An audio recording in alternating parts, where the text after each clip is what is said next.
Astaghfirullah. Bismillahirrahmanirrahim. Assalamualaikum warahmatullahi wabarakatuh.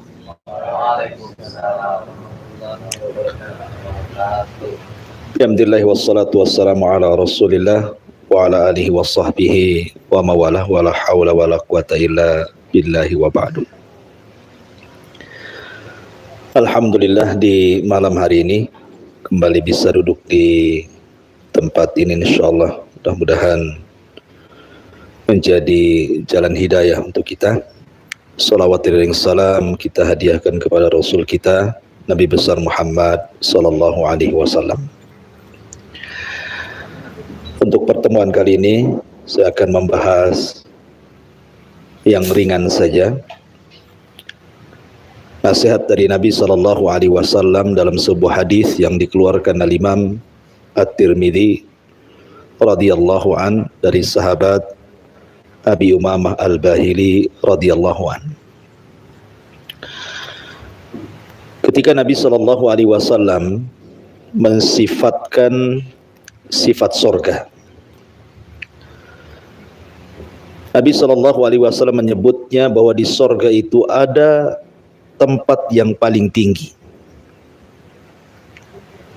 Kemudian Rasul mempermisalkan seperti kita sekarang di bumi melihat bintang. Lah, tempat tinggi dari bumi ke bintang itu disebut dengan ghuraf. Ghuraf itu artinya kamar yang terbuat dari kaca. Nampak dalamnya dari luarnya dan nampak luar dari dalamnya.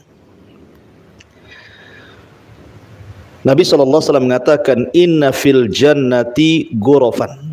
Di sorga itu ada kamar yang sangat indah. Kamar ini bukan istana, dia kamar.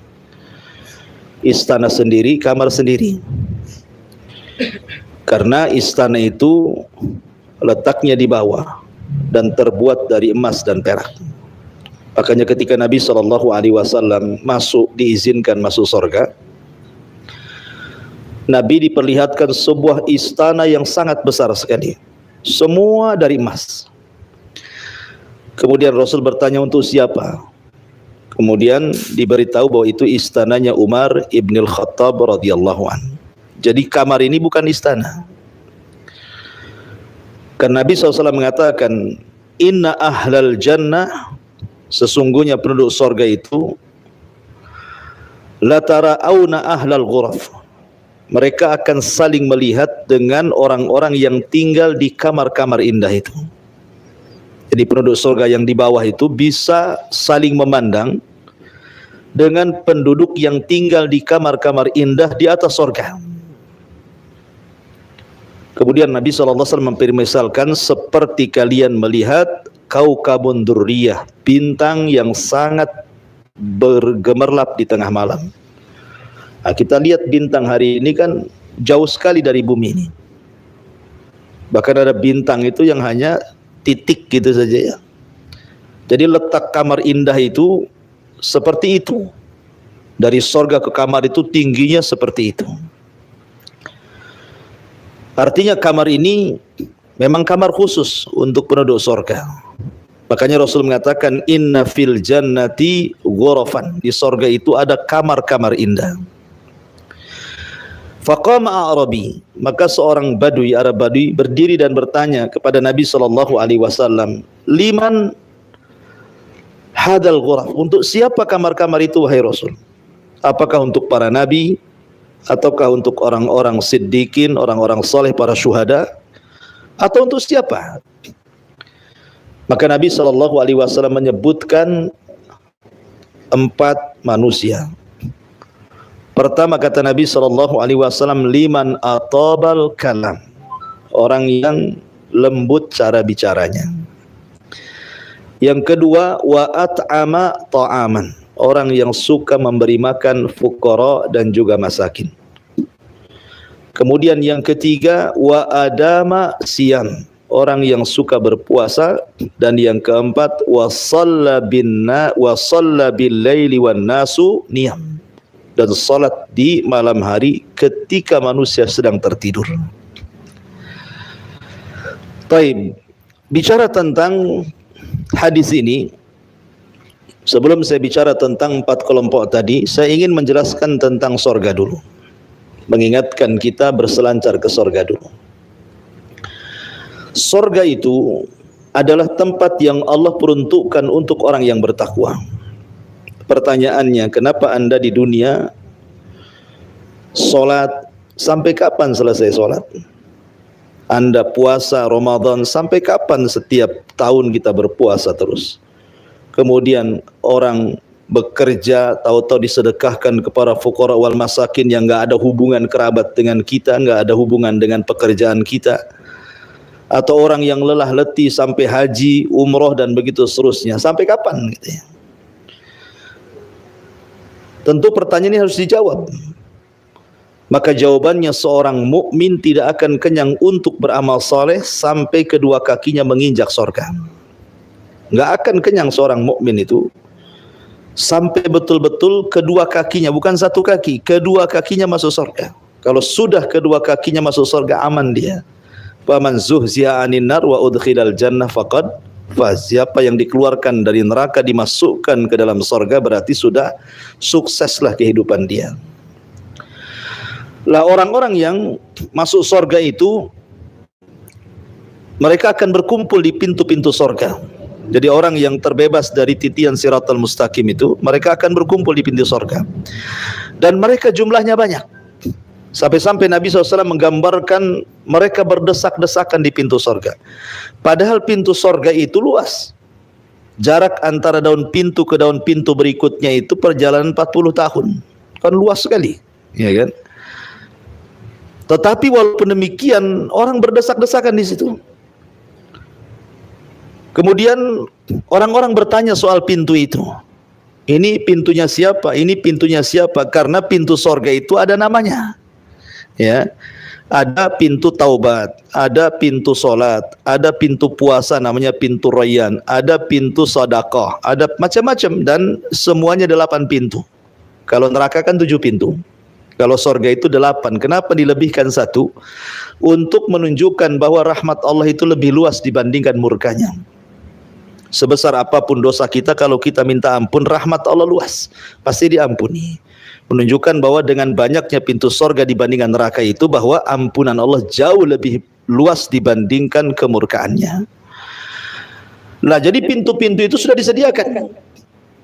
Lah nanti masing-masing pintu itu akan memanggil kita sesuai dengan semangat Anda di dunia. Semangat ibadah apa? Kan ada orang semangat ibadah sholat tapi mungkin puasa kurang. Ada orang yang semangat puasa sedekah kurang. Ada orang yang sedekah semangat tetapi yang lain kurang. Jadi pintu itu akan memanggil kepada kita sesuai dengan apa yang kita lakukan di dunia dari ibadah itu. Jadi kalau kita ahli solat, maka pintu solat akan memanggil-manggil kita. Wahai ahli solat, kemari kau masuk, gitu ya. Wahai ahli puasa, kemari kau masuk, gitu. Terkadang ada satu orang dipanggil dari satu pintu, terkadang ada satu orang dipanggil oleh 2 pintu, terkadang oleh 3 pintu, sampai ada satu orang dipanggil oleh 8 pintu. Jadi 8 pintu memanggil kita, terserah mau masuk dari pintu mana saja. Salah satunya adalah wanita yang mengamalkan 4 perkara, itu dipanggil dari semua pintu. Kata Nabi SAW, idza shallatil mar'atu khamsaha. Kalau wanita itu rajin salat 5 waktu. Kenapa khitabnya kepada wanita bukan kepada laki-laki? Bukankah laki-laki pun diharap untuk rajin juga salat 5 waktu kan? Kenapa dikhususkan perhatian salat 5 waktu kepada perempuan bukan kepada laki-laki? Karena laki-laki tidak ada datang bulan. Kalau perempuan itu ada datang bulan dan sudah tahu kebiasaannya. Udah tahu nih kebiasaan datang bulan, malah kemudian dia tidak perhatian dengan waktu sholat, lagunya nanti-nanti. Tahu-tahu setelah mau sholat datang dia bulan kan? Ya. Intinya bahwa kenapa didorong, karena ada waktu-waktu tertentu wanita itu datang bulan. Makanya diperhatikan oleh Rasul apabila seorang wanita betul-betul menjaga sholat 5 waktunya. Kemudian juga menjaga puasa Ramadannya. Sama puasa Ramadan juga sama gitu ya, karena masalah datang bulan juga. Kemudian dia jaga kehormatannya dan dia taat dengan suaminya. Kata Rasulullah, wanita seperti ini akan dipanggil dari 8 pintu. Tapi kalau laki-laki sulit untuk dipanggil dari depan pintu itu, karena harus ahli semuanya. Dia ahli tobat, ahli puasa, ahli sedekah, ahli macam-macam ya. Jadi semua ibadah ahli. Seperti Abu Bakar Siddiq radhiyallahu dipanggil dari semua pintu. Tapi kalau wanita itu lebih mudah sebenarnya. Nah, masalahnya walaupun mudah, kenapa pula lebih banyak masuk neraka? Itu jawabannya cari sendiri ya. Artinya bahwa pintu-pintu surga itu akan manggil-manggil kita. Lah setelah pintu itu dibuka, maka semua akan masuk ke dalam surga. Semua akan masuk ke dalam surga. Pertama yang diucapkan penduduk surga apa? Salam. Ucapan salam. Salamun alaikum bima sabartum. Keselamatan bagi kalian karena kalian sudah sabar selama di dunia kalian, salat kalian, puasa kalian, zakat dan silaturahim. Sekarang balasan kalian masuk surga. Lah ketika masuk surga, orang tidak perlu lagi mencari alamatnya, karena istana bagi orang ahli surga itu alamatnya lebih diketahui dibandingkan rumahnya sendiri di dunia. Jadi tidak perlu lagi dia mengatakan istana saya di mana, gitu loh maksudnya. Jadi penduduk surga itu lebih paham di mana alamatnya dibandingkan rumah dia di bumi. Kadang-kadang rumah kita kalau pikun kadang-kadang nggak sampai-sampai gitu ya. Tetapi tidak perlu ada guide lagi, tidak perlu bertanya sama malaikat mana istana saya mana, rendah. Langsung masing-masing menuju istananya masing-masing. Dan istana di sorga itu bahan bakunya cuma 2, kalau tidak emas, perak gitu saja. Dan yang pertama kali Anda makan di sorga itu kabidil hut. Kabidil hut itu hati ikan paus ya. Jadi hati ikan paus itu yang pertama kali kita makan di sorga. Ya tentu hati ikan paus di sana kan berbeda dengan hati ikan paus di sini kan. Karena di sorga itu hanya ada kemiripan nama, bukan kemiripan hakikat. Di sorga ada pisang, di dunia ada pisang, beda pisangnya gitu ya. Di sorga ada kurma, di sini ada kurma, beda. Di sorga ada khamar, di sini ada khamar, beda. Di sorga khamarnya kalau diminum lezat, di sini khamarnya kalau diminum paling tidak sakit kepala kan itu ya. Jadi beda. Termasuk juga ikan, hati ikan paus itu pertama kali dimakan oleh penduduk surga. Kemudian juga pertama kali minuman yang diminum adalah air jahe. Tentu beda lah air jahe di sini catering sana dengan sana ya. Jadi beda. Jadi intinya bahwa itu minuman dan makanan yang pertama diminum penduduk surga. Kemudian mereka akan masuk ke istana-istana mereka. Istana itu paling bukan satu orang satu istana, tidak. Minimalnya orang masuk surga itu dapat 2 istana. Paling sedikit. Penduduk surga yang masuk surga itu paling sedikit dapat 2 istana. Dari mana kita dapatkan? Dari Al-Quranul Karim. Allah mengatakan waliman khafa maqama rabbihi jannatan. Dan bagi orang yang takut kepada Allah di bumi, Allah sediakan 2 surga. Surga solid milik dia, memang dia mendapatkan hadiah 1 istana di sorga, itu solid milik dia, dan satunya warisan dari orang kafir yang masuk neraka dan tidak pernah kembali ke sorga. Itu diwariskan kepada orang yang beriman. Tilkumul jannah uristumuha, itulah sorga yang diwariskan kepada kalian. Itu paling sedikit. Tapi ada yang punya sorga 10, ada yang punya sorga istana sorga 100, 1000, banyak ya kan. Karena membangun rumah di sorga itu bukan ketika masuk sorga kita bangun, tidak, tetapi membangunnya ketika kita di sini. Bagaimana caranya membangun istana-istana sorga itu? Dengan cara beramal soleh. Yang paling mudah membangun istana sorga adalah membaca qul huwallah 10 kali dalam sehari.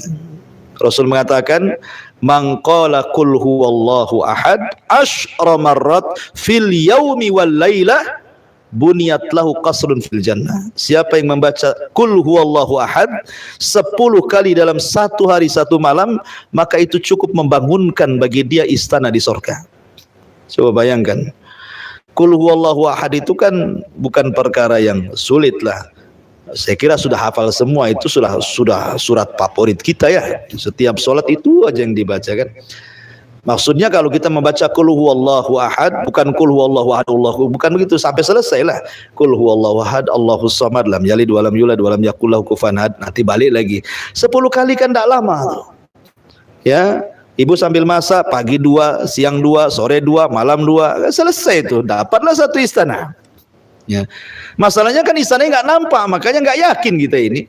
Coba kalau ditampakkan sekali baca qul huwallahu 10 kali, tiba-tiba di samping sudah ada kos-kosan saja, nggak usah istana, ya kan? Itu udah senang kita. Jangan istana, kos-kosan 2 kali 3 saja cukup. Nanti besoknya buat lagi, nggak usah perlu tukang. Baca qul huwallahu 10 kali, tentu ada samping-sampingnya itu kan. Itulah, ini sebenarnya i'tibar ujian bagi kita tentang sesuatu yang gaib. Ya kan? Kalau orang yakin pasti dia akan lebih banyak membangun istana di sorga. Atau orang yang membangun rumah Allah di bumi seperti masjid, musola, Allah bangunkan rumah di sorga. Ya. Ataupun taman-taman di sorga itu kita yang membuatnya sekarang. Seperti Rasul mengatakan, barang siapa yang mengucapkan subhanallah, maka Allah tanam 1 pokok kurma di sorga. Ya kan, membaca 1 kata subhanallah saja, sudah Allah tanam 1 pokok di sorga. Kalau kita baca subhanallah sampai 100 kali, ya 100 pokok lah kan itu. Jadi semua yang ada di sorga itu kita bangun di dunia, baik taman-tamannya, baik istananya, baik sungai-sungainya, karena sorga itu ditentukan dengan amal kita, walaupun masuknya ditentukan dengan rahmat Allah Subhanahu wa Ta'ala. Intinya bahwa ketika orang masuk ke dalam sorga itu, yang pertama diperlihatkanlah istana, dan istana itu tentu tidak akan indah kecuali ada sungainya. Ya, makanya kita lihat kalau zaman sekarang kan, ada rumah bagus, di sampingnya ada sungai jernih, ada taman-taman, udah kayak di sorga saja. Ya. Tapi sorga tentu tidak seperti yang dibayangkan, ditiru di dunia. Tidak bisa orang niru sorga di bumi ini. Kenapa? Karena terbatas. Sehebat apapun orang meniru sorga itu, sorga menyelisih tiruannya. Karena sorga itu tidak bisa dibayangkan kenikmatannya, tidak pernah dilihat, tidak pernah didengar, terlintas pun tidak bisa. Macam mana akan meniru sorga? Karena dulu ada seorang raja namanya Shaddad ibn Aus di zaman kaum Ad, di zaman kaum Ad, Nabi Hud alaihi salatu wassalam. Itu rajanya namanya Shaddad ibn Aus. Ya. Dia, karena Nabi Hud itu selalu cerita tentang surga. Kalau berdakwah itu suruh beriman, nanti masuk surga, nanti nikmatnya begini. Lah Shaddad ini berpikir, aku juga bisa buat surga katanya. Dia betul-betul buat surga itu. Istana di langit, ya, dengan kekuatan dia kerahkan tukang-tukang sihir, semua arsitek bangunan semua gitu ya dibuat. Tetapi dia hanya untuk menandingi surga Allah Azza wa Jalla. Akhirnya Allah Subhanahu wa Ta'ala binasakan dengan surga-surga dianya.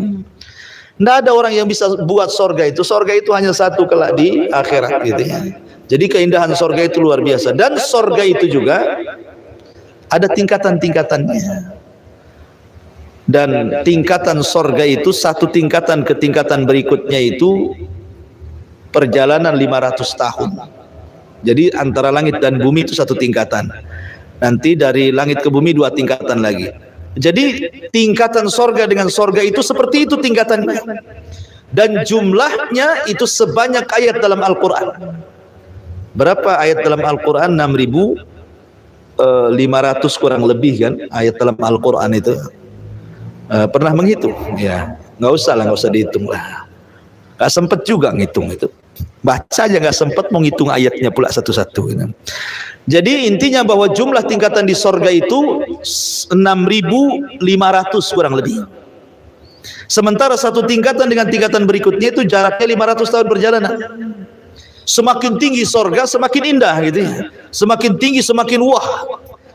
Lah di sorga itu rupanya ada istana di bawah dengan sungai-sungai madunya, dengan sungai susunya, dengan sungai khomernya, belum lagi mata air yang memuncrat dari bumi, belum lagi air terjun yang memuncrat dari atas gitu ya, belum taman-tamannya dan macam-macamnya, sampai satu pohon itu naungannya tidak lepas 100 tahun berjalan pakai kuda balap.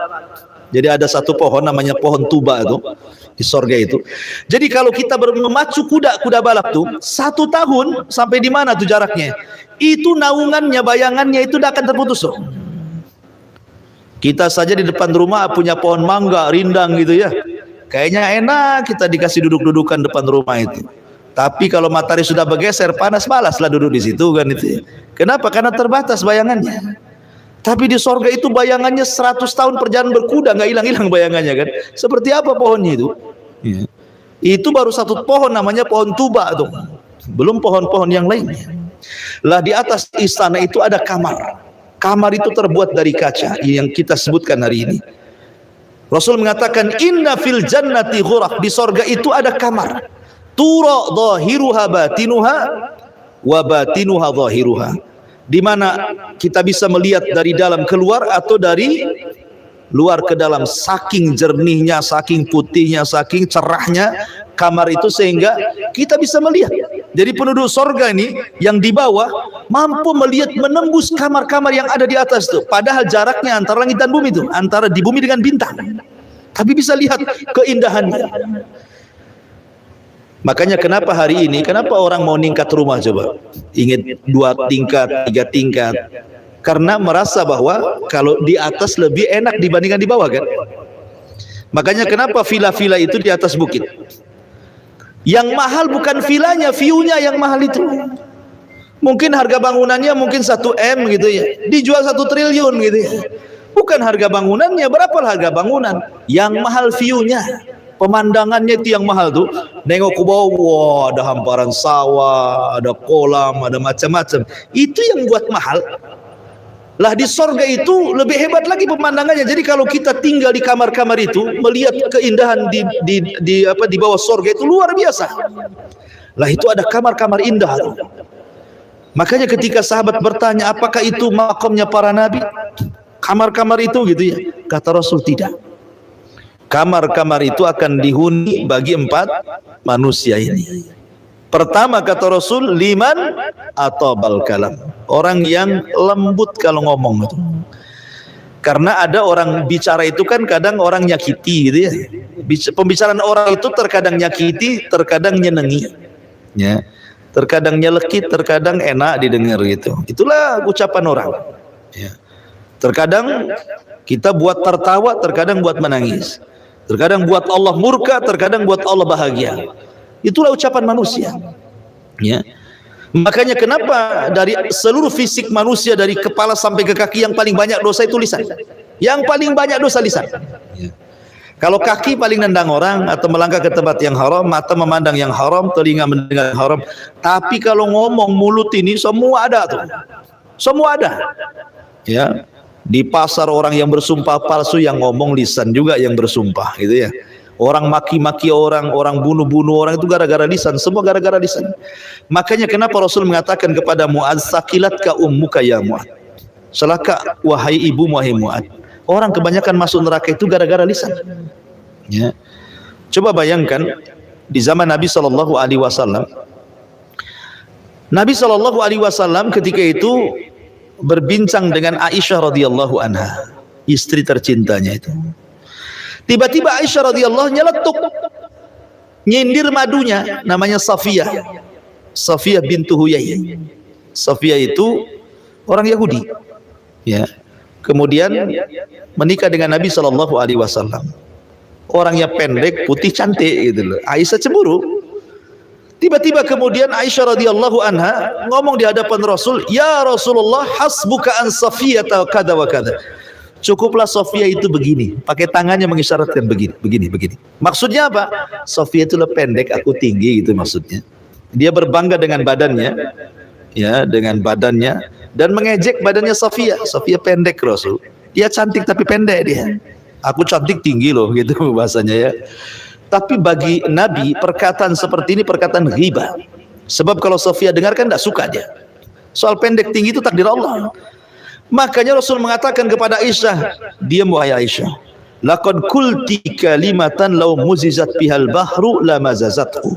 Engkau sudah mengucapkan satu kalimat, kalau kau lempar satu kalimat ke dalam air lautan, semua tercemar satu lautan dunia ini. Pada saat sampah satu kota Batam dilempar ke lautan belum tentu tercemar satu lautan dunia. Tapi satu kalimat ghibah itu mencemarkan semuanya. Menunjukkan apa? Dosa lisan ini bahaya. Bisa memperkeruh suasana, laut aja bisa keruh apalagi suasana. Jadi Nabi SAW memberikan arahan pertama, lembutkan bicara. Nah, maka dari sekarang latih untuk mengambil kosakata yang baik gitu ya. Kemudian yang kedua kata Nabi SAW, wa at'ama ta'am, memberi makan fakir miskin. Ali radhiyallahu an suatu ketika pernah bernadar kalau putranya Hasan atau Husain sedang sakit, kalau sembuh dia akan puasa. Allah takdirkan sembuh tuh Hasan tuh. Akhirnya puasa Ali. Puasa nadar 3 hari berturut-turut. Ketika dia berpuasa, Fatimah istri beliau berusaha untuk membahagiakan suaminya. Akhirnya dia bekerja kepada seorang Yahudi, mendapatkan upah dan upahnya diberikan makan, kemudian dihidangkan untuk berbuka suaminya Ali radhiyallahu anhu. Ketika sudah dimasak masakan enak, sudah mendekati maghrib, tiba-tiba kemudian pintunya diketuk. Assalamualaikum. Waalaikumsalam. Pas dibuka, rupanya yang datang siapa? Orang miskin, orang susah, lagi lapar. Ini Ali sudah mau makan nih, makan ini jarang dimasak oleh Fatimah. Dan ini enak masakan ini. Tetapi Ali radhiyallahu mengatakan kepada Fatimah, Fatimah, bagaimana kalau makanan ini kita kasihkan dia saja? Kata Fatimah, ya enggak apa-apa. Ya kan, akhirnya kemudian dikasihkan sama orang miskin itu, dan Ali hanya memakan kurma kering dan air putih saja. Bayangkan, lagi lapar loh ya. Lagi lapar, kalau kita mana peduli kayak gitu ya kan. Ada minta-minta, mana peduli, yang dikasih kurmanya, makanannya kita makan ya kalau kita ya. Karena kita ini kepekaannya kurang. Hari kedua gitu lagi terjadi. Ketika mau makan enak, mau berbuka, rupanya diketuk pula pintunya. Pas dilihat rupanya anak yatim. Kata Ali, sudah kita kasihkan saja. Hari ketiga gitu juga kejadiannya. Rupanya yang mengetuk siapa? Tawanan perang orang kafir yang kelaparan. Akhirnya dikasih, gitu ya. Jadi 3 hari berturut-turut Ali tidak pernah buka dengan makanan enak. Kenapa? Setiap mau buka datang orang miskin, besoknya datang orang yatim, besoknya lagi tawanan perang yang kafir yang kelaparan. Dari sinilah turun ayat, wa yut'imuna ala hubbihi miskinan wa yatiman wa asira. Ali sangat memberikan infak kepada fakir, kemudian yatim dan juga tawanan perang. Dan Allah sediakan bagi Ali radhiyallahu an jannah, surga. Jadi orang-orang yang suka peka dengan orang gitu ya. Dan biasanya orang bersedekah itu ada kepuasan sendiri, Bu ya. Walaupun hanya satu orang kita kasih makan, kalau dimakan lahap itu puas kita ini. Kemudian yang ketiga, kata Nabi SAW, wa adama siyam, berusaha untuk biasa puasa lah, karena salah satu yang bisa melembutkan hati itu berpuasa sebenarnya. Ya, puasa itu bisa melembutkan hati dan bisa mengurangi syahwat ya. Kemudian yang terakhir ini yang penting, wa shalla bil laili wan nasu niyam, salat di malam hari. Ustadz, saya ini susah bangun di malam hari ya. Pertanyaannya, emang bangun jam berapa? Saya bangun biasanya subuh atau telat subuh jam 5. Pertanyaannya bukan kapan bangun, kapan tidur ya. Kalau kapan bangun, Anda bisa bangun jam berapa saja. Tapi kalau pertanyaan kapan tidur, tidurnya pada Isya pasti bangun. Tidurnya jam 1 nggak akan bangun itu, kan itu. Jadi pertanyaan itu kapan kau bangun, apa kau tidur? Maka jawabannya nanti kapan bangunnya. Sebab tidur itu menentukan bangun. Para sahabat setelah telatnya bangun, maka mereka diadzan pertama salat subuh. Makanya Rasul mengatakan, apabila adzan pertama salat subuh, falyastarih qaimuha wal yukid naimuha. Kata Rasul, hendaklah yang sudah salat malam istirahat, hendaklah yang tidur bangun, kata Rasul. Adzan pertama subuh ke adzan kedua itu sekitar 20 menit. Seperti orang membaca surat Al-Baqarah 50 ayat, ya sekitar 15 sampai 20 menit lah. Adzan subuh itu sebenarnya 2 kali harusnya, ya bukan 1 kali. Adzan pertama membangunkan, adzan kedua sholat subuh, ya kan. Makanya kalimat as-sholatu khairu minan naum itu ada yang mengatakan di adzan pertama, ada yang mengatakan di adzan kedua, gitu ya. Artinya setelah telatnya bangun sahabat itu di adzan pertama 20 menit sebelum subuh, itu bahasanya. Kenapa? Karena para sahabat itu dibimbing oleh Rasul.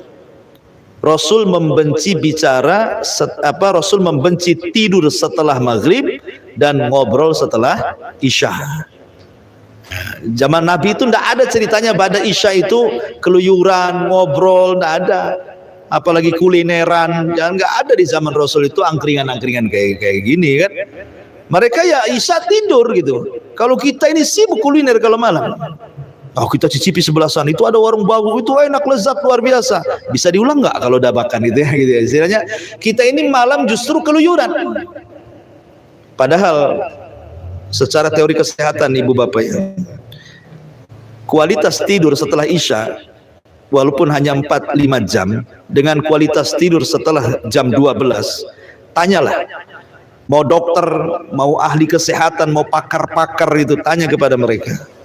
Maka kualitas tidur setelah isya walaupun hanya 4 jam 5 jam itu sudah menyehatkan badan sampai pagi tidak akan ngantuk ya. Tapi kalau tidurnya jam 1 walaupun 10 jam itu nanti siangnya ngantuk tuh ya, siangnya ngantuk itu kenapa? Karena menyelisih perintah Nabi. Ketika Nabi SAW mengatakan seperti itu, bahwa Rasul membenci tidur setelah maghrib dan membenci ngobrol setelah isya, maksudnya disuruh tidur, berarti di situ ada mukjizat dalam tidur itu. Ada kesehatan. Ya, tidur saja diatur dalam Islam itu. Kenapa? Karena ada mukjizat. Contoh namanya tidur siang ya, ada namanya tidur kailulah. Tidur kailulah, Nabi itu kan tidur 3 waktu. Pertama malam, pada isya dia tidur, nanti setengah malam dia bangun, kemudian sholat malam. Kemudian 20 menit menjelang subuh, beliau tidur lagi. Ya, tetapi tidurnya bukan kayak kita terlentang ngorok begitu ya, bablas subuhnya. Tetapi tidurnya dengan cara terlentang ke sebelah lambung kanan. Mana lambung kanan? Sebelah sini. Jadi miring, kemudian telapak tangan jadi bantalnya. Nah, itu tidurnya Nabi. Sehingga walaupun 15 menit, 20 menit, dia pasti akan bangun. Ya, karena lambung kanan seperti ini tidak akan nyenyak orang tidur. Ya. Kemudian tidur yang ketiga Rasul itu biasanya kailulah sebelum duhur. Nah, tidurlah di situ 15 menit atau 10 menit sebelum duhur. Siapa yang selalu merutinkan tidur siang sebelum duhur 10 menit jadi itu, maka akan terbebas dari penyakit jantung. Itu mukjizat dari Nabi, dan yang meneliti orang barat. Walaupun orang barat tidak meneliti, sebenarnya kita ini yakin bahwa kalau Nabi sudah memerintahkan jam segitu tidur, memang ada khasiatnya kan itu ya. Ngapain tidur sebelum duhur 10 menit? Rupanya barat meneliti, kenapa kok ada tidur kailulah? Ya, yang disabdakan Nabi SAW, tidur sianglah kalian karena setan itu tidak pernah tidur siang. Maksudnya sebelum duhur kira-kira 10 menit atau 15 menit. Ya, walaupun tidur di meja sebentar, walaupun baring gini kan, karena itu bisa menyehatkan jantung, tidak mudah terkena stroke, ya kan? Oke lah, barat tidak meneliti, tetapi Rasul pasti ada hikmahnya. Tidak mungkin disuruh tidur jam segitu kalau tidak ada hikmahnya kan? Artinya bahwa Nabi SAW itu tidur saja membawa kesehatan. Ya, lah orang yang bisa bangun malam itu karena dia menjaga tidurnya. Coba anak-anak muda kayak gini kan, kalau sudah tua biasalah sepet tidurnya nengok bantal aja langsung gitu ya. Tapi anak muda kan biasanya jauh-jauh dari bantal ya, dia keluyuran dulu. Nah, coba praktekkan nanti malam apa gitu, pada isya langsung tidur. Saya yakin jam 1 bangun. Tidak perlu ada alarm, tak perlu. Tidak perlu ada alarm 3 handphone dihidupkan semua, tidak perlu. Ya. Nanti bangun sendiri itu. Ya. Jadi kalau orang ingin tahajud, segera tidur jam habis isya itu tidur. Nantilah kalau mau begadang nanti sepertiga malam begadangnya qiraah Quran ataupun tahajud ketika manusia sedang tertidur. Lah 4 perkara ini kata Nabi SAW disediakan satu ghuraf, satu tempat yang indah di sorga. Wallahu alam, ini diantara keterangan hadis Nabi SAW karena sudah hampir jam 9. Taib, kita buka tanya jawab sedikit. Silahkan kalau ada yang mau bertanya.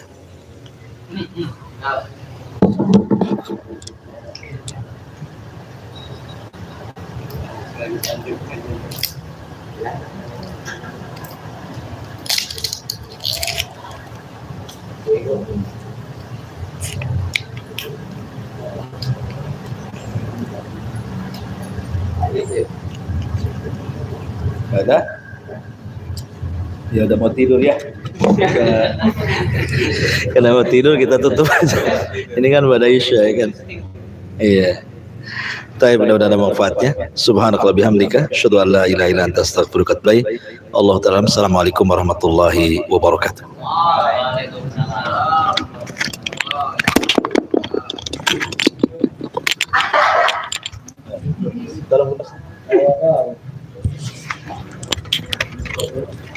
Mati dulu. Bisa? Bisa. Oh, bisa. Kalau enggak belajar dulu. Bisa jadi selebgram. Oh.